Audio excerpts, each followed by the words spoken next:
कहाँ हो तुम? कैसी हो? कहाँ आए हो घूमने के लिए? हाँ, रोड देखने के लिए आई हो? हाँ समझ रहे हो? समझ रहे हो आप? समझ रहे हो? हाँ, ठीक है, कोई बात नहीं। देखो हमारा भाभी भी आया और बहन भी आया यहाँ पर रोड घूमने के लिए। आज फिरा रोड है तो देखो। हाय, कैसे हो भाभी? आप लोग कहाँ घूमने के लिए आए हो आज? आपकी देखो कैसा लगा हमारी दुकान में आकर? हाँ छोटू, कैसे हो? देखो छोटू बहुत शर्त रे तो एल लग गए। हो गए। हाँ, क्या है?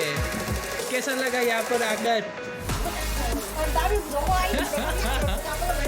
देखो वो लोग यहाँ पर आकर अपना तस्वीर खींच रहा है और यहाँ पर सब लोग एंजॉय कर रहा है।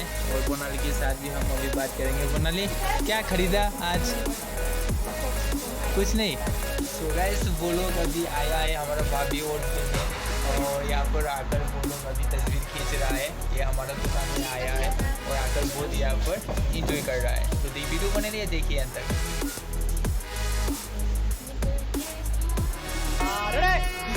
Sound, take 7, action.